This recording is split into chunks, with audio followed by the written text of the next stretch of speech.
We provide you the platform to turn your dreams into reality. Give wings to your aspirations with KR Mangalam University. तो Israel ने एक तरफ Yemen के खिलाफ युद्ध का ऐलान कर दिया है, तो वहीं दूसरी तरफ नेतन्याहू अमेरिका के साथ नई सैन्य और रणनीतिक साझेदारी पर मुहर लगाने के लिए बेकरार है। इस बीच ईरानी जनरलों और IRGC कमांडरों की जुबान लगातार आग उगल रही है। तो क्या सीज फायर के बाद अब ईरान को इजरायली पलटवार का डर सता रहा है? क्या ईरान को इस बात का डर है कि कहीं अमेरिका और इजराइल तेहरान में तख्ता पलट न कर दे? खौफ इस बात का भी है कि कहीं यहूदी देश अब खुलकर ऑपरेशन खामेनेई को एक्टिवेट ना कर दें।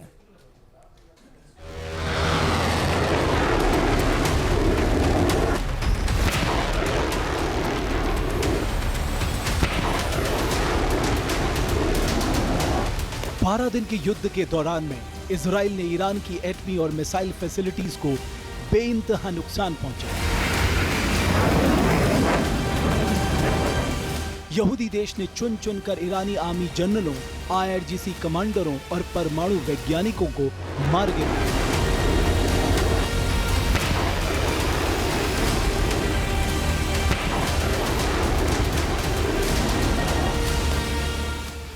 बारह दिन के इस युद्ध को इजराइल ने ऑपरेशन राइजिंग लाइन का नाम दिया था।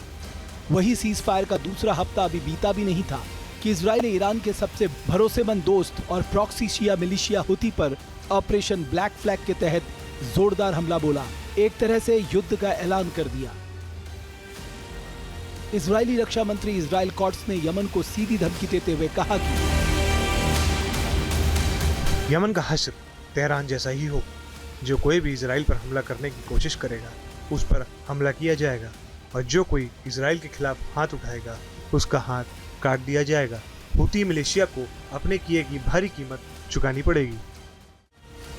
यमन भले ही इजरायली बदले की आग में झुलस रहा हो, लेकिन यहूदी देश का मिशन ईरान बैकफुट पर चला गया हो ऐसा लगता नहीं। और अब तो नेतन्याहू को खुलकर अमेरिका का साथ जो मिल गया है, ऐसे में ईरान का खौफ खाना लाजमी है। खौफ इजरायली हमले का, डर खामनेई को टारगेट किए जाने का।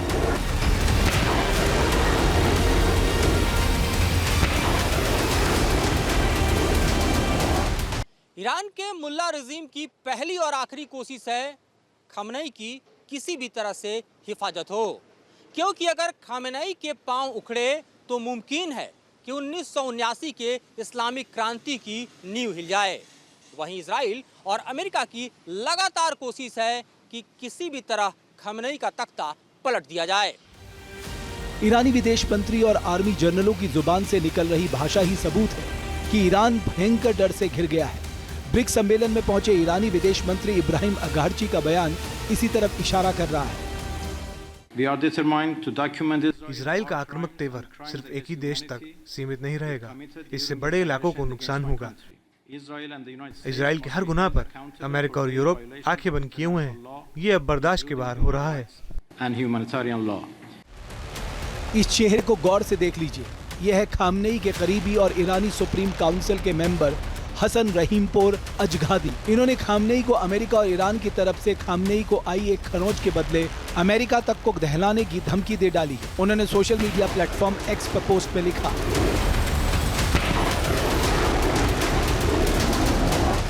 ये सदी की सबसे बड़ी गलती होगी और खुद को खत्म करने की कोशिश होगी। खामेनेई को आई एक खरोंच से पूरे इलाके में आग लग जाएगी। दुनिया भर में अंतहीन अभियान चलेगा और दुनिया भर में अमेरिका और उसके सहयोगियों पर सीधे हमले शुरू हो जाएंगे। और हाँ, इसमें अमेरिकी जमीन भी शामिल होगी। इस युद्धनाद की वजह है नेतन्याहू का अमेरिका दौरा। ईरान नेतन्याहू की वॉशिंगटन यात्रा को अपने लिए बड़ी मुसीबत मान रहा है। इजराइल के साथ साथ अमेरिका भी ये नहीं चाहता कि पश्चिम एशिया में किसी भी देश के पास परमाणु शक्ति हो।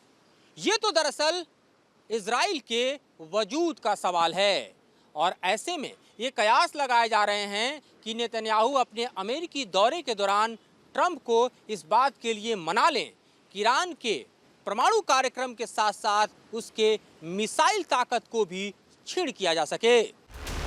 जिस तरह इजराइल ये मान रहा है कि उसके वजूद के लिए ईरानी एटमी प्रोग्राम का खात्मा जरूरी है, वैसे ही ईरान का मुल्ला रजीम अपनी ताकत बनाए और बचाए रखने के लिए एटमी शक्ति पाने की होड़ में जुटा हुआ है।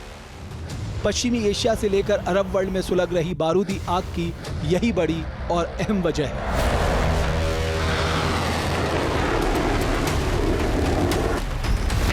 जहाँ भक्ति है हर शब्द में, कथाओं में छुपे हैं दिव्य रहस्य और ज्योतिष देता है जीवन को दिशा। धर्म से जुड़ी हर बातों को जानने के लिए हमारे चैनल स्तुति को सब्सक्राइब करें। चैनल पर जाने के लिए इस लिंक पर क्लिक करें।